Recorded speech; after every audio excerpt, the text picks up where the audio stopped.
All right, guys. So tonight is a talk that I give quite a bit here, or I've given quite a bit here in the last couple of years. A lot of people, this is what a lot of people email me about, and we'll get into a little bit more of the details today or this evening. Some of you have, if you went to maybe I think it was the Nike clinic the Glazier clinic in Atlanta this year.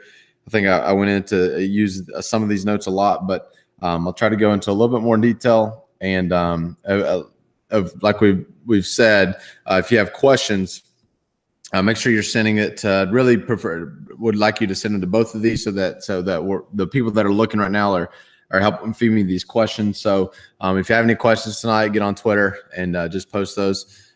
So really, this what we call it as a staff, or what I've called it for a long time now, for several years, is the process. And it's just essentially what we do on a day in and day out basis is essentially what we do every day, whether it's the in season or out of season. Today we're getting ready to focus on the in season because that's about what we're all getting ready to start. So kind of just going to go over how we do things. And again, it's we don't meet on the weekends, and we haven't practiced on Mondays with our players for the last several years. So now remember, I did take a new job this year. So what we're talking about tonight is a lot of how I ran it in the past. I may try to get to a little bit what I'm thinking about for this year. But this is where the school I was at and how we ran that. So if you're looking to get any of the resources from tonight, we'll send an email out probably within the next day or so on some of the things we talk about tonight. And if you're not into that, if this is your first time seeing anything, just go to coachdrive.com and click on the Get Notified link and enter your information so I can send that out to you. So I share this a lot, this slide here. This is a big piece to this talk. When it doesn't feel right, go left.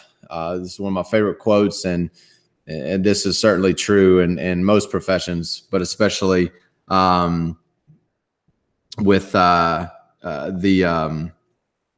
especially with the just football in general, but really life in general. Just so many things, so many people just go one way, or all going the same way, and then it just we stop questioning things, and it just we end up all doing the same thing, and it's basically somebody decides to do something 30 years ago, and everybody just starts to follow, and then we never question them. I mean, it's almost crazy that whenever you just see so many people doing the same things, it's like, why, right? Like sometimes, obviously, like the bad example of this would be like, to decide you're going to drive on the other side of the road just to be different. Like obviously that would be a bad example, but for us, we're always questioning why, and especially when we find ourselves doing the same thing as everybody else. But it's not always a bad case. So anyways, that's a lot of what we do. So really the question or the thought that really got me thinking like this, and what I try to challenge coaches, is just the whole idea of balance. And, I was actually talking to a college coach just yesterday on the phone, and basically we, share thoughts back and forth, and just really we were talking about a very simple thing. He's getting ready to have a child, and really trying to talk about more balance in life for his wife and his kid, and just the stigma at that level of how many hours, just some various things. And that conversation just gets me going. It's just so frustrating to see the lack of balance. We keep saying we're trying to raise, the next generation of leaders and men or whatever on your team. And yet we give them just terrible examples. It's no matter what, I know this is cliche, but no matter what we say to our players, they're going to see what we do. And if we're trying to tell them to be good fathers and to become leaders of their family, yet we're never home, they're going to see that. And it's just not the right example to me. So to me, our profession, like a lot of the world, but our profession especially, is out of balance. We love what we do so much that we get blinded by the fact that we're not balanced. And I don't care if you have a family or not, especially if you're a head coach. You're going to have staff members that have families. So think about that. But you also have other things you should be doing. I see so many coaches that are just stuck in the game, and they won't get out of it to just think about other things in life. And you'll be a better coach if you'll look at things outside of the game. You'll be able to bring it into it. You'll be different than everybody else in good ways. But just in general, we're just out of balance. So I'm going to talk a little bit about a newspaper article that came out this past January that really it says exactly what we're talking about here. And if you want to Google the name of this, you can find the newspaper and look at the exact names of who said these things. But so stress of job leads to more coaching burnouts. All right. So here are some of the quotes from the article, and see if this doesn't resonate with our profession. In the past, a lot of coaches would burn that candle from both sides of the stick. Man, as soon as we started that year-round thing, I think we were lighting that candle in the middle too. The burnout rate is definitely way faster. We were at the coaches clinic this last week in North Carolina, and just listening to the new rule and tweaking things on how many hours you can be with your players, and it's just insane to me that we're all about so many coaches want no rules in terms of how much time they can spend with their players. For me, I would much prefer there be a lot more stricter rules so that we don't feel this pressure of having to do all this. And I don't let that get to me, and we do the things how we're going to do. But I wish other coaches wouldn't fall for that trap of, there's no limit, so we got to be together, we got to work. But I'm not making excuses to not work. You work smarter and you work more efficient, and there is the law of diminishing returns. It's a real thing. And so, but I got a few more quotes here. I think we created our own problem because we wanted to have out of season practices. And that's entirely what we're talking about. And just saying, we want to have no rules so we can just coach all year round. And yet then we'll say, but we want our kids to play multiple sports. But then we create rules that don't really make sense along those lines.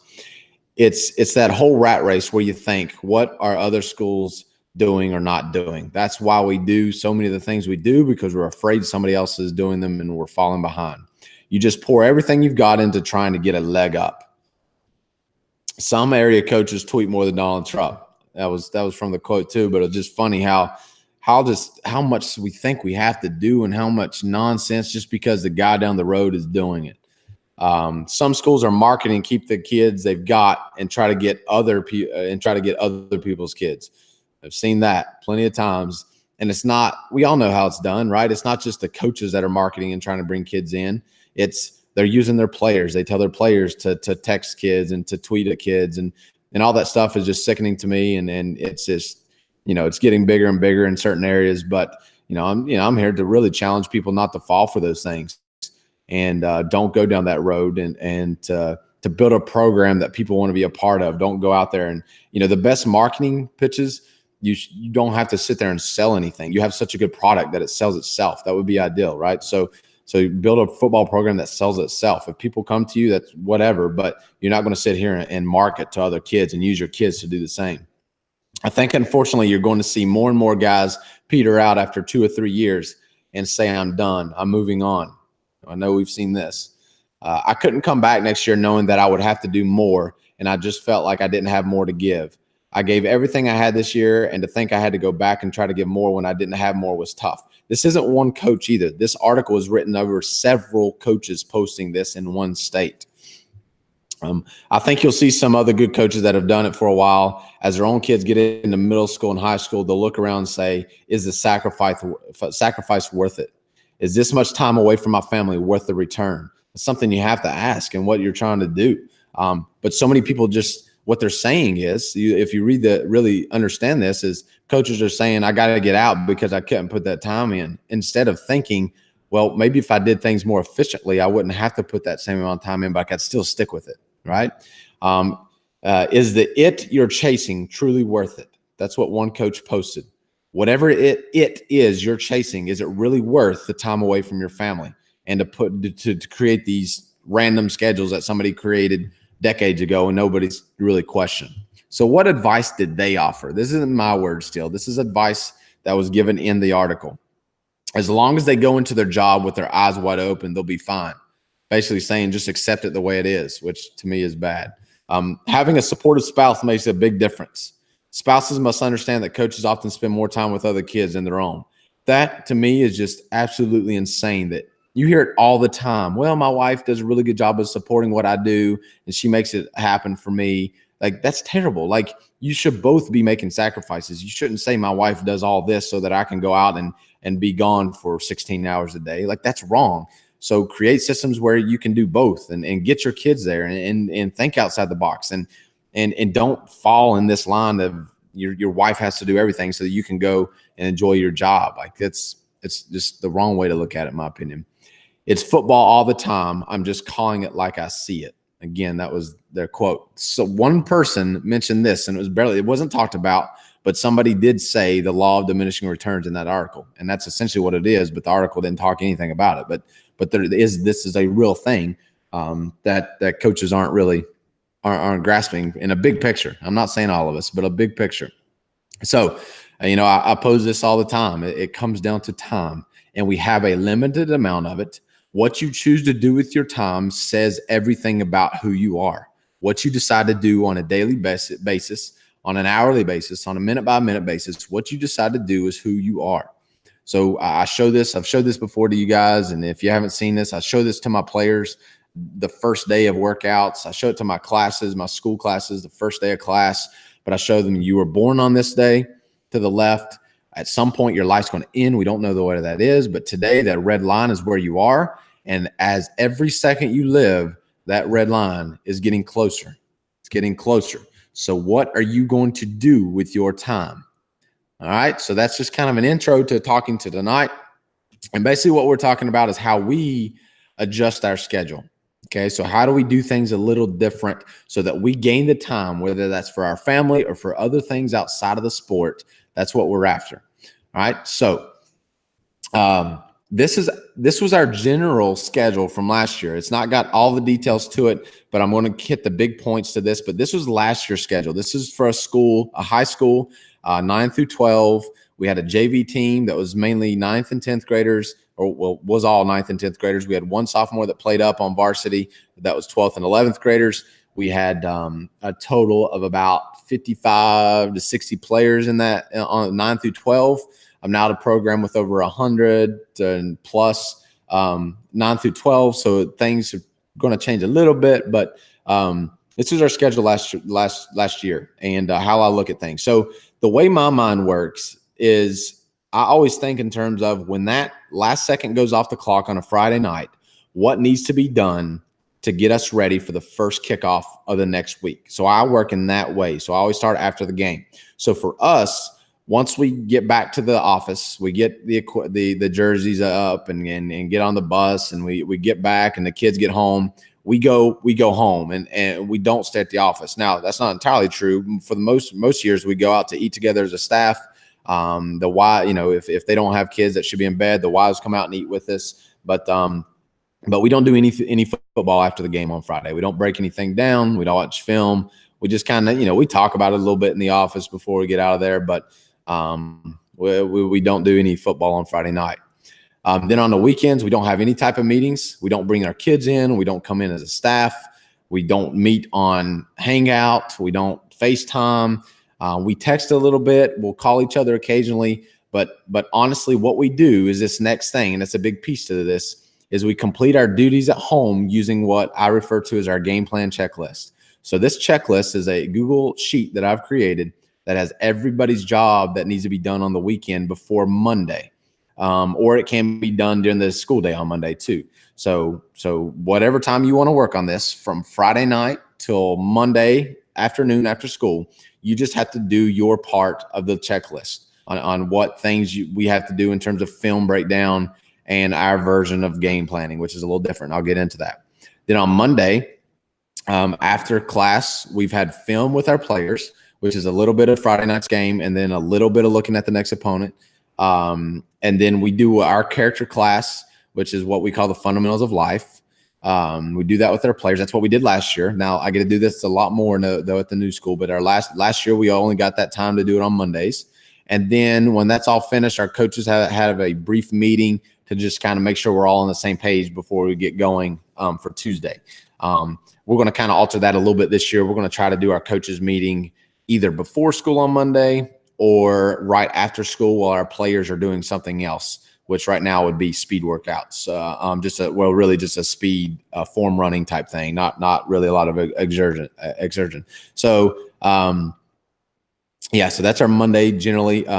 So for our JV on Monday, we have in the past done a walkthrough for them on this day. So while the varsity's in film, we'll send the JV out with their coordinators, and they'll just kind of do a walkthrough to give them a big picture for the week.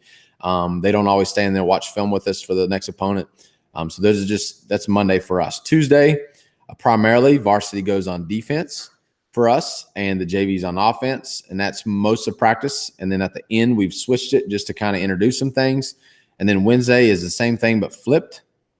And then Thursdays is more of an even day. But you notice what we basically did was got rid of the very slow Thursdays, the walkthroughs. That's kind of how we got to this. That's how we got our free Mondays off the field. Is we really got rid of that walkthrough day where you're just walking through, going over special teams and going through plays. Essentially on Thursday for us, it's a much bigger tempo day. We're still doing live team, just not tackling to the ground, but we're going very hard in our team sessions. We'll go through our special teams, but we're going to spend an equal amount of time on our offense and defense. If I had to give a breakdown in how we did that, it might be somewhere like 20% special teams, 40 offense, 40 defense, maybe a little bit more of special teams, but that's kind of how our breakdown is on Thursdays. And then our JVs play on Thursday.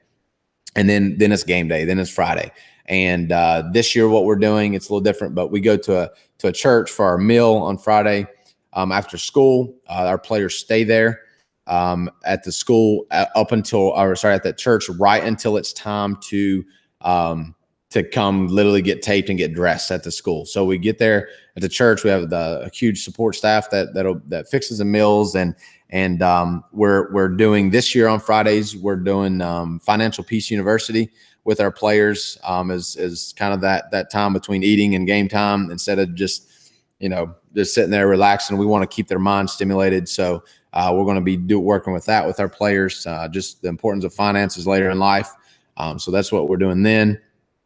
So then the question for a lot of people usually ask me, what about school time? So now that schedule you just saw at the old school, I didn't have really school time with them. I did have a lifting class, but it was an AB block schedule. So some weeks I had a Monday, Wednesday, Friday. Some weeks it was Tuesday, Thursday. So I didn't have a lot of lifting, or I didn't have any meeting time with them during the day. And I didn't have a lot of lifting time. So we did open up the weight room. Our school started at 8:00. We opened the weight room up at 7.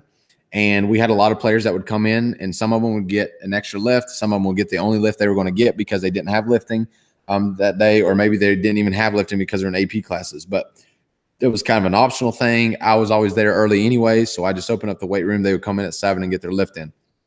Now, the new school I'm at, we have a very good situation in terms of having a couple of football classes and having the weight room there, being able to work on meetings, anything we really need to. So that means now our practices are going to get even shorter in the afternoons because we are going to get a lot done during the school day. So honestly, our schedule is going to get even better in terms of free time and getting home to our kids. That's something that's not for this talk really, but if I was getting ready to be a head coach, I would fight like crazy to be able to set something like up like this, but I understand it's not possible everywhere. But this is also new for me anyways. So how can we do this? How can we avoid meeting on the weekends? How can we avoid practicing on Mondays? How do we do this schedule and still, perform? I mean, we won a state title doing this exact schedule. We came very close. We had a very good year last year, but it's the same schedule no matter what. How can you do that? Because I'm telling you now, if all you do is copy the schedule, but you keep the same plan everywhere else, you may be actually hurting yourself versus helping yourself. And I'll show you what I mean by that right now.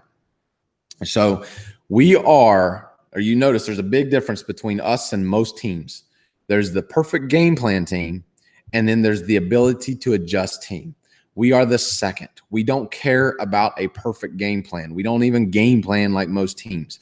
We're not going into a game saying, well, this is what we think is going to happen.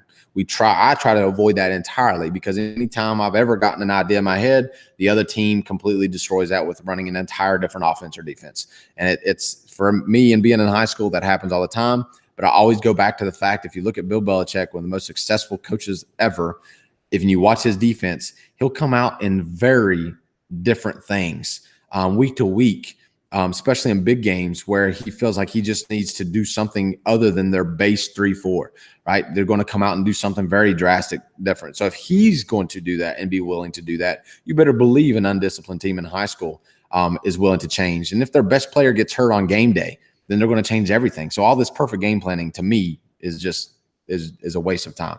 So this is what we don't do. This is what I've, grew up around, what I see a lot of other coaches do. But okay, so the traditional method, right on the weekends, you get the film, you break it down, you analyze the data, you chart formations and alignment, you watch personnel to find mismatches, you create your play scripts, you run through your scripts at practice, you hopefully adjust the script as you go. So looking through that. All right. So we break our film down, yes, and we enter stuff. We would prefer to use Huddle assist and raise and then make sure we fundraise to get that money so that we don't do mind-numbing things and have our coaches doing these things that they shouldn't do on their weekends. I'd rather them see their kids and be with their wives than sitting there ODKing and enter down and distance. Like, we're going to pay for that. We're going to find a way to make the money for it. Analyzing data, we don't use that much data. I've done so many researches and studies and read books on it. Unless there's a huge outlier, we don't even pay attention. So if you looked at our reports, it's nothing compared to what the staffs I've been on in the past. And you're charting formations alignment, to me, again, waste of time. You don't know how they're going to align.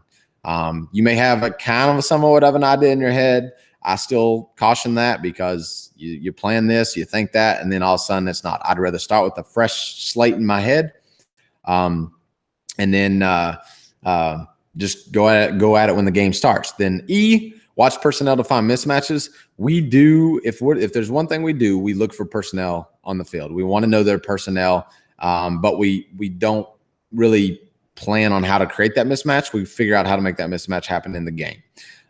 Create your play script. Again, play scripts are very minimal to us, if at all at times. We're not looking to create a perfect play script. We're essentially trying to run through our plays throughout the week. We set up our practices. So Tuesday, we should be looking at this. If we're on offense, so if we're running our offense, we have our scout team on Tuesday. They're going to run an even front, on Wednesday an odd front, Thursday a random mixed bag of things. Like, we're going to just throw out things at them. We're not going to plan for anything specific. All right. So then, like I said, with number 2, we look at very little data. It's because, like I was saying, every thought person I've studied has very negative things to say about game planning or creating,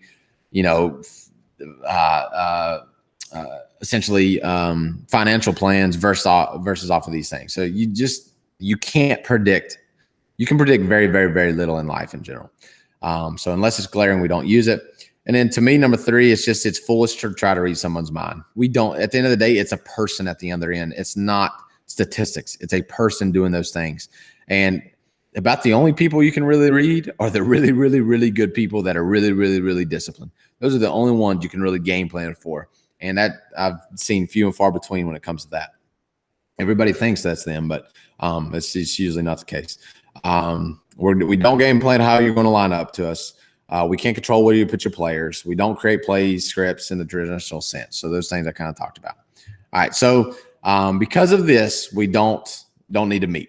Right. So we just don't need to meet because we've cut out those types of things. Instead, what we do is we base our game planning off of feedback loops. All right. So we essentially test what we're trying to do. If you looked at any of the feedback loops, the OODA loop, build, measure, learn, they're all the same. Essentially, we're creating a loop. We're trying to create hypothesis. It's literally like a scientific experiment. I never was a big science person, but I understand how valuable it is. We're teaching this to I want to teach it to my kids, my sons, and teach them about this whole process of finding a problem and then creating multiple paths to try to solve it. And those are different loops. And then we just try to test things throughout the week and throughout the game itself. And essentially what we're doing is we're trying to decide, should we persevere and stick to this plan, or should we pivot and do something else? And it's really important to have multiple hypotheses going into a game.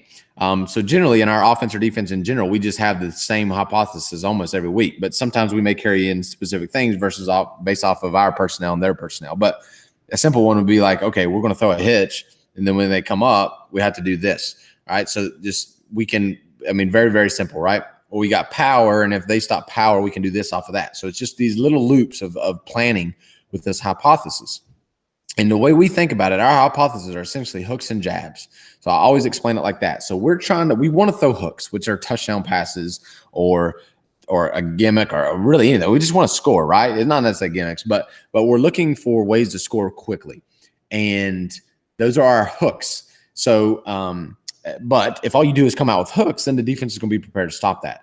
Or the offense is going to be prepared to stop that if we're on defense and trying to get big plays. So instead, you have to throw jabs. So again, like the easiest way to think about this is I'm going to jab, or I'm going to throw a hitch. And then when the corner comes up, I'm going hitch and go. That's the simplest hook jab you could think of, the simplest hypothesis. Or I'm going to run power, and then when the safety comes down, I'm going to post over top or something. So it's just thinking of hooks and jabs. And a lot of people kind of game plan like this, but it's a different way to think about it. All right, then we talk about the 80-20 rule. So most of our offense is a proven system, 80% or more, depending on how good we are that year, is going to be a proven system, something that we're not testing on the fly. We know it's worked in the past. As long as we're disciplined and we match it to our personnel, we're going to be pretty good. All right. Then we use the first principles, which is something I might talk about a lot more later. First principles are essentially the rules of the game and the basic fundamentals of football now. And basically, I spend a lot of time just sitting and thinking about those things, right? And then basically use outside influences. So I'll read books on other topics. I'll watch other sports. I'll watch other creative things and just try to come up with ideas to look at the first principles and then create that last 20% or less, those outside the box, just different things. And with that 20%, we're looking for effectiveness and efficiency. We don't want to spend a lot of time on that, but it's going to take a lot of time on the other end. This is a creative process. It's more art than science, this 80-20 deal. So, kind of the 80% part is more of the science a little bit, and the creative part is the 20%. But essentially, we're always trying to prepare for the outlier events. So football is just full of just outliers, just whether it's a hurricane, hurricane game with rain or your quarterback gets hurt, you got to prepare for those things. So we try to build that into our whole system as well.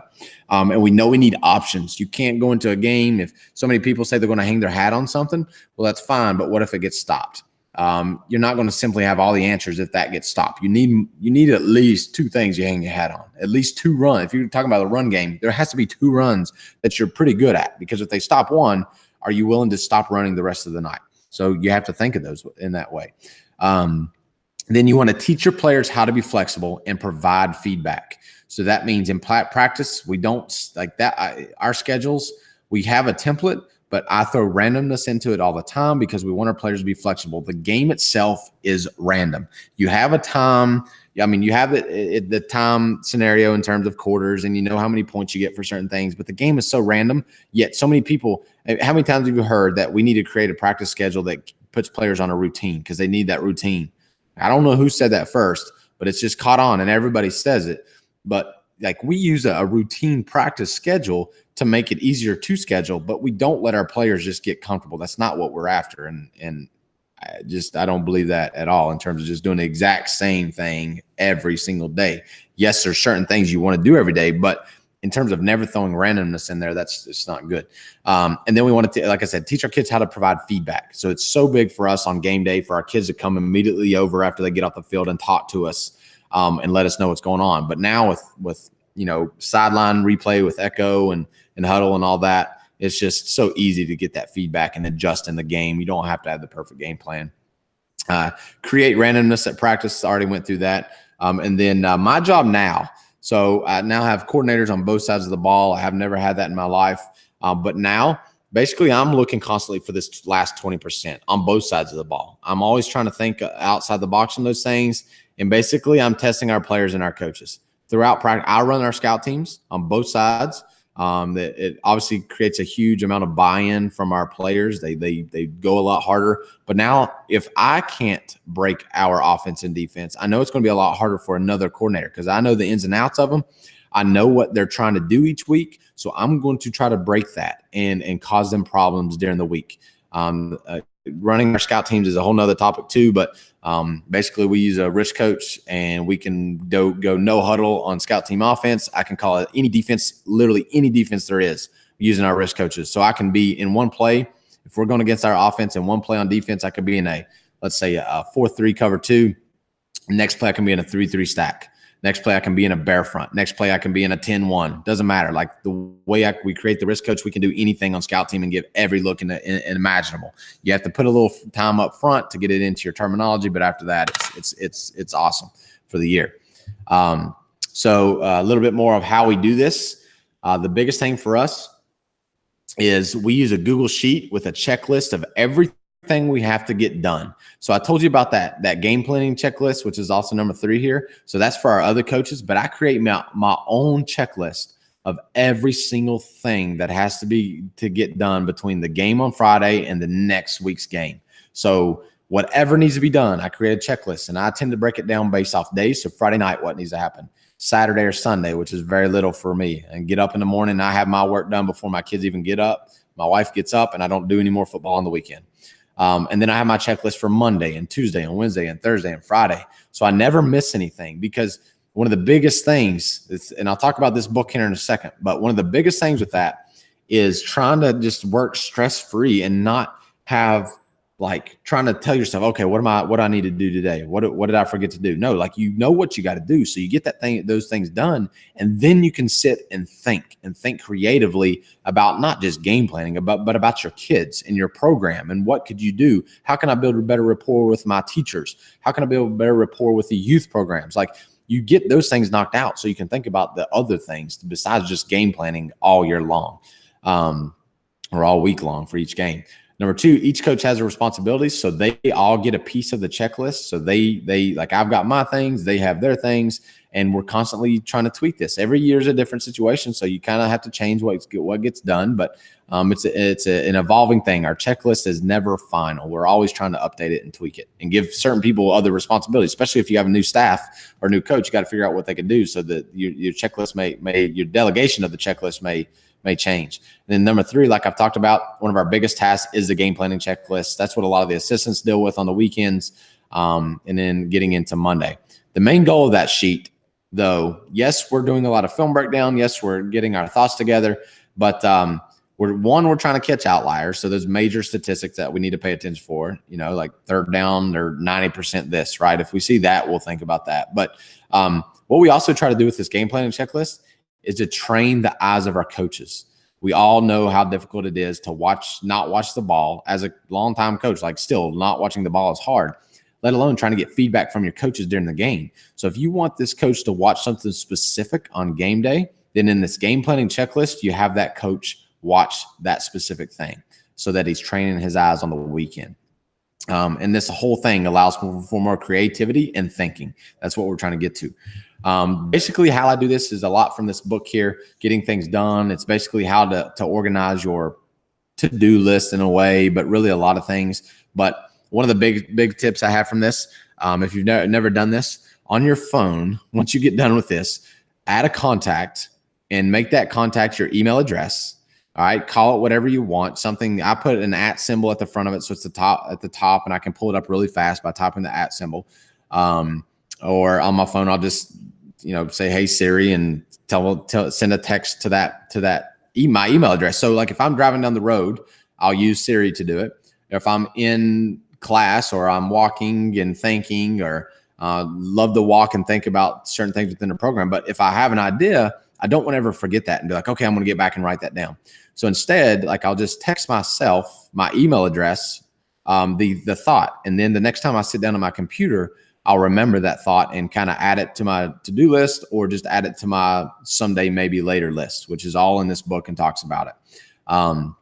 And so, and also in the shower, like, there's certain waterproof notebooks you can get, or you can just keep a dry erase marker in the shower, because obviously we have those thoughts, and you want to be able to get those out. So I don't know how many times I'll think of something. If I don't have something to write with, I'll forget it before I can get out. And I seem like I have a pretty decent memory, but as you're thinking and trying to be more creative, you just start to forget things when you have a bunch of ideas.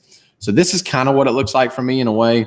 This is a lot longer than this. It's over 100 long on different things that I'm thinking about at this time. And this is just things that are currently on the to-do list, not my things in the waiting, but these are just a lot of things, just what I'm trying to do. I color code it based off of what needs to be done. But, it's just, that's how literally my whole thing, that's not my checklist. That's my to-do list for the day or week or whatever. And then I kind of use my checklist to create this every day. So that was a big part of really getting into all this. If you want to get, access and, a lot of coaches have asked for my game plan sheet. We're making it a part of the Coach Drive offering. You can go to coachdrive.com/process to get to there. I think the link is at the bottom of this YouTube video. You can just click on the link in the description to take you to it. But, and then I will send an email out with all this stuff later in the week. And if you need to do that again, just go to Coach Drive and click on get notified, and you'll get signed up for the emails. And before we get to any questions, I thought maybe what we would do for next week, we'll see if anybody sends anything. But I figured maybe for next week, since we're getting close to the season, there might be some specific things people are thinking about. If there's anything you'd like for us to kind of talk about next week, just send a tweet to @CoachDrive for next week's thoughts, and maybe we'll be able to or we'll try to talk about something, or maybe a lot of things that people are asking about. And all right, so there's a lot of questions already coming in, so I'm going to start to answer these. If you have any other questions about what we've talked about tonight, you can just tweet it there. But I'm going to start reading some of these questions and go through them with you guys. All right. One, how do you not worry about what other schools are doing? I definitely think this is kind of a mindset thing. Just for me in general, I've never really cared about what other people do. My actual degree was in advertising, so I was just a little outside the box anyways. And growing up, I'm always been kind of outside the box, but at the same time, I also prepare my mind like that. I just don't get worried about those things. So I read a lot of, one of the best books for this is called The Art of Living. The Art of Living. And that book is all about basically worry about what you can worry about. Just let everything else go. If you can't control it, you can't control it. Just forget about it. So I can't control what other people do. I don't sit here and think and worry about what other people do. And that is probably one of the biggest problems we have in coaching, is worrying what other people do. And it's not just at the high school level. It's even worse at the college level. It's just sickening, really, on really how it all goes. But another one. Let's see. How do you get other people to know that you aren't slacking off by this mentality? I think that's, again, just, I try not to be too opinionated and too over the top with it. But to me, that's just an old way of thinking in terms of this mindset thing of, again, I don't care what the other people think about it. We're doing things what's best for our kids. Now, if anybody wants to question the laziness of it, that's oftentimes like what a lot of people say is like, what about, you're just not working hard. Like, obviously it's a whole different style of working. The amount of time we put in the off season and even during the season and at home, for me at 4 a.m. in the morning, how much time I put in into just the thinking of it. And some people will think that does not work, but if it's a whole lot more, an ounce of preparation is worth a pound of, hard work later on. So like, if you prepare and you think, it's a lot more fruitful at the end of the day than just sitting here grinding your life away. Like, yes, I want to be around my kids, but just as much, I want our players to be around their families and not be at the field all day long. Our society is already so messed up. Like, think about that. At the age of 5, kids go off to elementary school, and then parents are spending like 2 to 3 hours with them in the afternoon. And that's it. And then if we're going to be coaches and take these kids away from their families for another 3 to 4 hours in the afternoon, that's just insane. So, like, I don't worry about that macho thing of what other people think about me or what even people within our own, like, you just kind of have to brush it off. And then once you know it works, it doesn't bother you either. Let's see. All right. So this is a huge question. How do you prevent yourself from using the time gained on more football? Because almost all the time, I know when I give this talk, coaches are going to figure out how to become more efficient. But then with the time they save, all they're going to do is go work on more football. Like, that's what they're going to end up doing. That's not at all what we want coaches to be doing. You're not creating more time to go work on more football, right? Like we're saying, go create time to go be with your family, or create time to think about your players, not the game. Think about your players. How can you help them in life? All right. Maybe you don't have a family, or maybe your kids are off and gone, or whatever. You know that maybe go I always suggest this, but go read something outside the game, right? It'll take your mind away, but it'll also make you a better coach, because you're going to come up with ideas that other people aren't coming up with ideas for. I know somebody's probably listening right now, and I know coaches, coaches that are like this, but think of how many divorces are in our game, right? It's just, if you have an older staff, and maybe you right now, but think about how the game has ruined a lot of relationships. Just think about the college coaches that literally spend next to zero amount of time with their kids. Like, that's not how you raise kids. Like, that life is just, it's so wrong. And then that's why I've avoided it. And, it's to this point of turning down offers, just because I have to be in my kid's life and with my wife. And it's just, so yes, save time. Don't fall in the trap. If you do save your time and become efficient, I'm just pouring it back into the exact same activities. The law of diminishing returns. Okay. Somebody asked, how can I get a hold of that sheet you created with all this? Again, it's now on Coach Drive. If you go to the website, go to the process, again, coachdrive.com/process, you can see what I'm talking about with that. Let's see.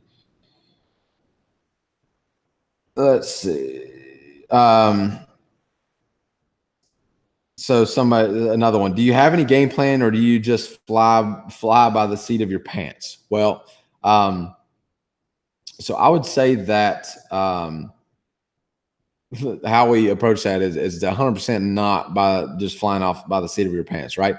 Like, we don't have a technical game plan going in, but we know what we do, right? We create our systems. That's another big point about this whole thing. Like, you can't say you're not going to meet on the weekends and then run this elaborate system that you have to game plan all this stuff. Like, you can't run 400 formations and game plan every formation. Like, you can't do that and skip out meetings on the weekends. So you're going to have to meet if that's how you're going to do it. So everything's got to fit. Everything's got to work together. And so, no, we don't just wing it out there. Like, we have a system. We know how to communicate to each other. We have a very detailed system. We just don't have that perfect game plan going in. So we're very scientific in how we approach it on the game day, but we also try to be very artistic and creative with it. So trying to get a good balance between the two.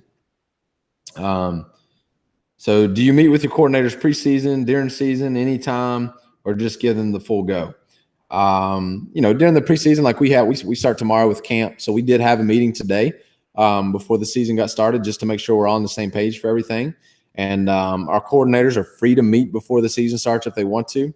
But for the most part, it's a full go on their part. I try to stay out of terms of that 80%, right? That 80 to 90 or whatever percent it is. Try to stay away from that. But I help in the game planning process. I create the scout teams. That's how I help a big portion of it. And some people will say, like, how insignificant that is. But literally the week we changed that, of me running the scout teams, was the week we changed our entire season, and things have not been the same since. And I'm not saying it's because of that, but running your scout teams is huge. And so many people overlook that. They just give it to a JV coach or somebody else that's not organized, or they try like crazy to organize it, but they're just drawing up cards. People are huddling. Kids don't know where to run. It doesn't work. So a lot of the coordinators have a lot of freedom, and if they want to meet preseason, they can. And we usually get at least one meeting in before the season starts as a staff. Now, we do a lot of things together as a staff. We just don't do meetings. I didn't share that within our schedule, but as a staff, we're eating dinner a lot of the times, or we're just eating food, not necessarily dinner, because we still try to get home. Like on Mondays, we might have food at our short meeting, which our meeting on Mondays is usually 30 minutes to an hour at the most. Then Tuesdays we don't eat, and then on Wednesdays we've had a team meal with everybody, with parents coming and with coaches' families coming and players there, and we will eat together on Wednesdays. Thursday, we usually, if it's a JV night early in the season, then we'll just grab something and eat and go to the game. Or if it's if the JV season's over and we're at the playoffs, then oftentimes the whole coaching staff and their families go out to eat somewhere. on Thursday. And then Fridays, obviously, we're eating together too. So we eat together a lot as a staff. And then somebody asked, how do you check in with them? So how do you check in with your players? Or your coaches. It's all based off of that checklist, that Google sheet, because as they fill it in, I know what they're putting in there. Our coach, something I think I might have looked over, but our coaches also fill in a sheet, which is basically like we don't grade per se. We just write notes down. So like I'll have a Google sheet, or we'll do this in Huddle too, but a Google sheet, like plays 1 through, let's say there's 120 plays in a game. It'll be numbered on the left-hand side, 1 through 120. And then it'll have the columns of every position, and the coaches go in and fill in notes on if there was nothing happen on that play that they need to really note out. They don't say anything, or they'll take the notes that they do make, they take them in the meetings, and those are the clips we pull up to show kids. So it's really doing that to review Friday, and then to create this game plan sheet for the next week. That's how you check on your coaches to make sure they're actually watching and getting things done. Because if they're saying they run a lot of cover 4, and then I go back and watch and they don't run any cover 4, then I know we're off base somewhere, and that's when we'll talk about things and try to get everything corrected. I think that's all the questions we have right now. So again, if you're interested in this whole piece or anything within this, just you can go to coachtribe.com/process, and there's a couple links there, including this video will be on that page. But if you want to get notified and get the emails sent out, go there and click on get notified. And then if you want to request a topic for next week, feel free to do that, or email me, or just get in touch in some way.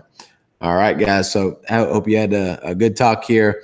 Good luck this upcoming season, getting ready to get started. That's why we're doing a lot of this stuff now for the season. Hope you really think about your family or your coach's family if you don't have one. But even if let's say all your coaches are older, think about your players and their family. Get them home. Let them live a life other than just being at practice all day. Like, it's a game. At the end of the day, it's a game. We all love it. We coach our butts off for our kids, and the game means a lot in terms of what it can do for players. But so do their families, and so do their grades and life in general. So think about those things next time when you start to make your weekly plans.